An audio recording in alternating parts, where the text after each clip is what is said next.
point of view. Like how those dime novels make you out to be something you're not? Jack, don't be starting trouble. No, he's right. They do tend to exaggerate. Did they exaggerate your part in taking down the Daltons? Well, I was there in the flesh, boy, so I saw what happened firsthand.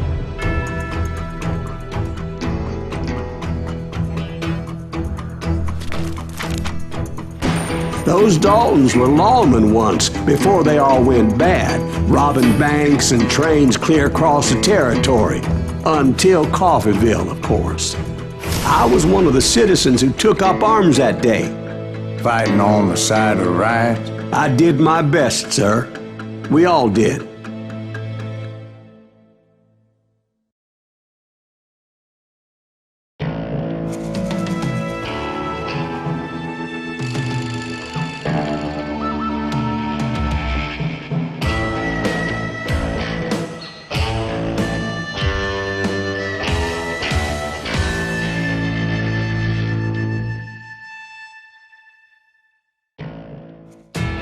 It was early morning.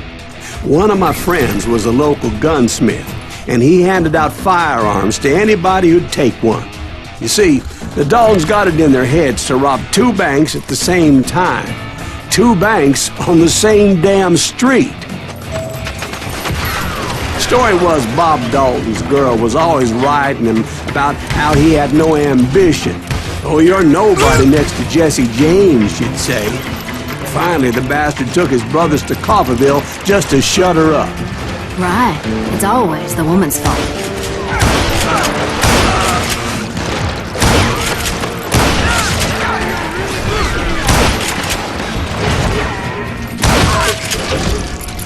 Well, the locals recognized the Daltons right off. Before they could get away, half the town took up arms to defend their property. Their first mistake was pulling a job in their own damn hometown. The boys grew up in Coffeeville, so everybody knew them. The bank teller tricked them, telling them the time lock on the safe wouldn't open till 9:30. Well, that gave the locals enough time to prepare an ambush for those sons of bitches. You got us a hero. Let's go!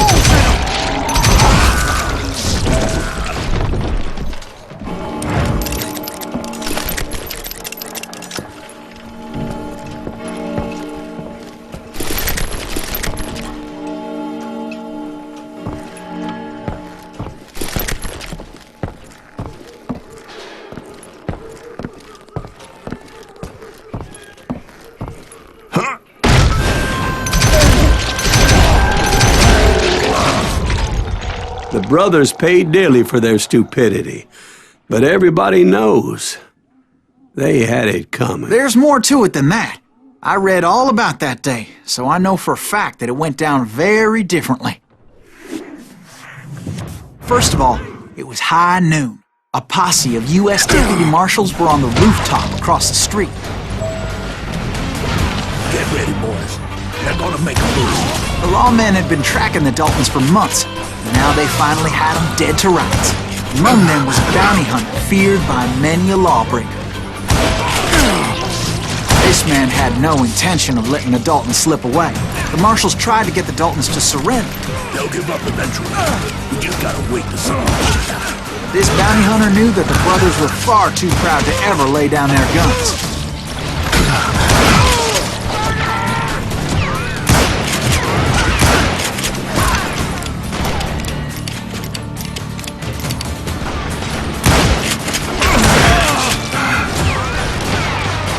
He went in there alone to confront those criminals.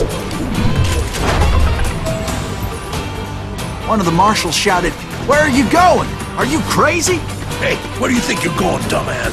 That rifle's mine. But he paid him no mind.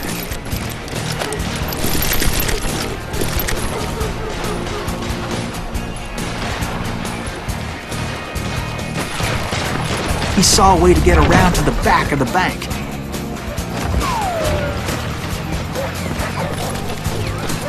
Then he figured out how to hit the Daltons from a direction they weren't expecting.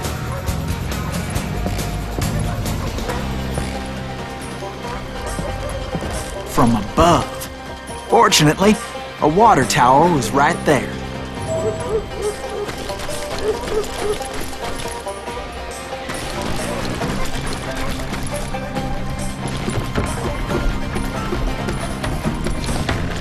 moment later, he was climbing up a steep ladder, laughing at danger as he did.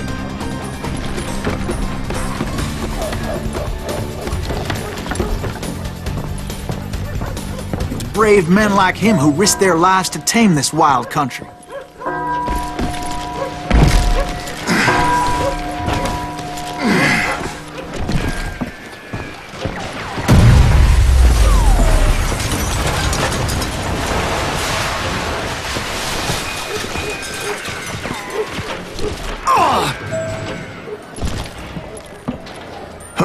We've got company!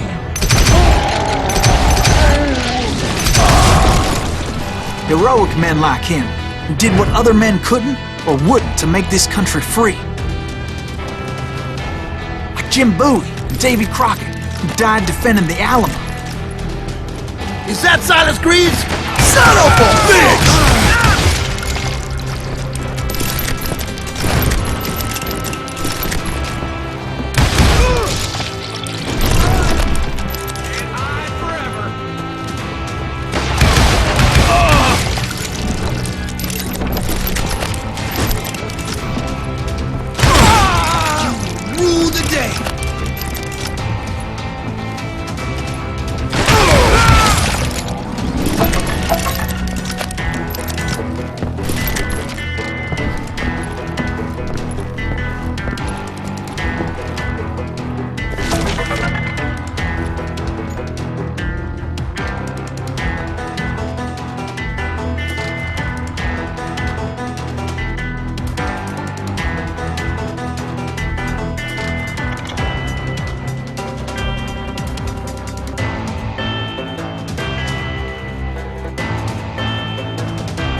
Over there!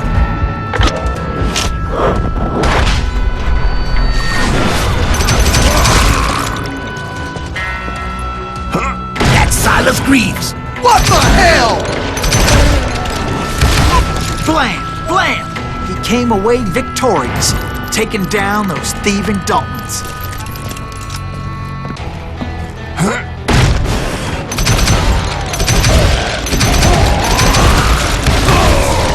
His name was Silas Greaves, and when the dust finally settled, he was the last man standing. Sorry, kid, but that just wasn't the way it happened.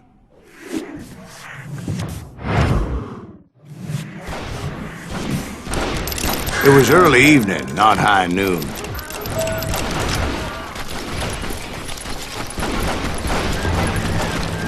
I was late to the party and Coffeyville was already up in arms. The Daltons blew up a safe and were all set to hightail it out of there. Those pathetic deputies surrounding the bank were dropping like flies.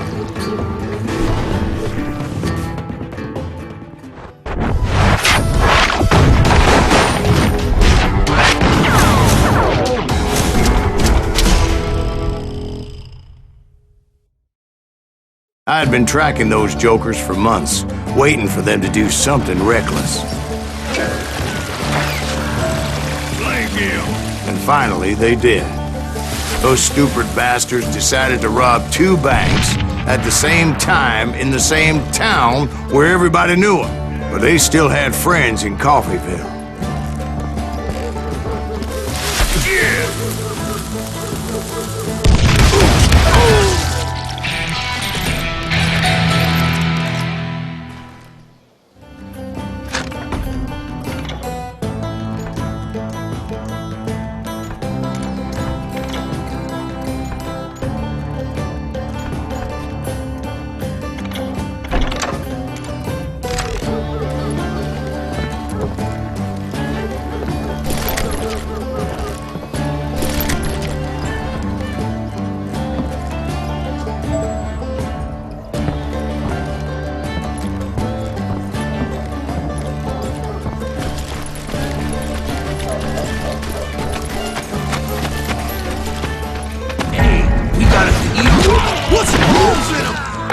friends came after me like a pack of wild dogs, tooth and nail. They were coming at me from all directions.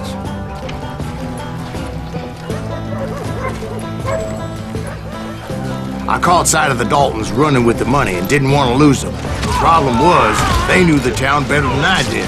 And to top it off, I found myself in the middle of another shootout entirely. Did the Daltons hole up in somebody's house? No, it was the Smiths, I believe. They were cousins of the Daltons. And they were shooting at the Browns, who were shooting at the Daltons. Which wasn't any surprise, because those two families have been feuding forever.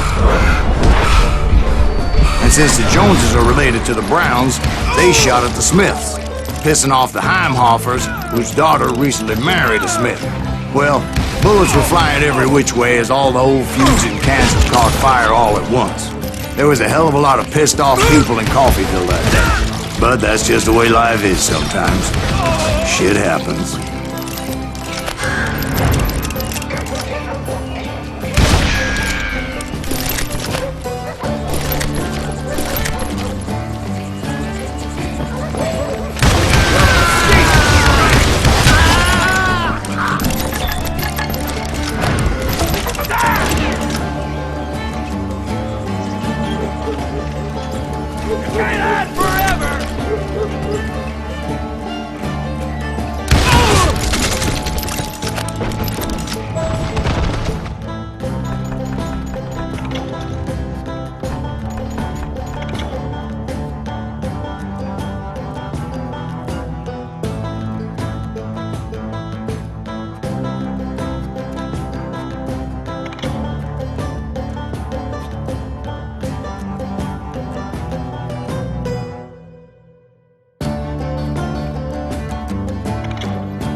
The Dalton boys knew I would never give up. Those Daltons weren't the sharpest knives in the drawer, but they always stood together. They set a trap to slow me down and allow at least two of them to escape. The third brother stayed behind to plant me, just in case that trap of theirs didn't work.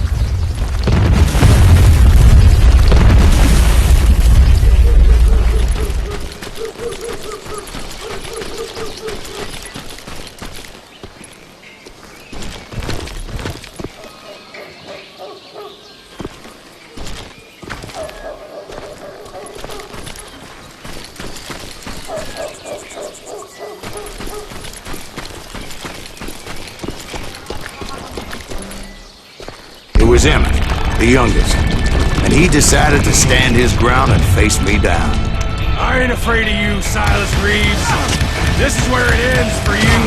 He was determined to protect his brothers. And I understood how he felt.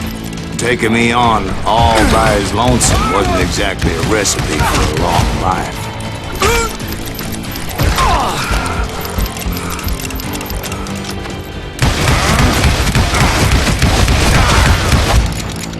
Gonna beat you like a red-headed stepchild.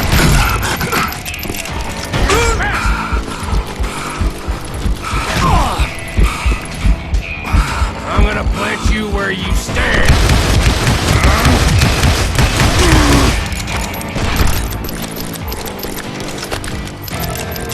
Gonna send you to the bone. But Emmett Dalton survived the robbery in Coffeyville. He's the only Dalton who did. They say he was shot 23 times. Well, Dwight, who do you think put all those damn holes in him?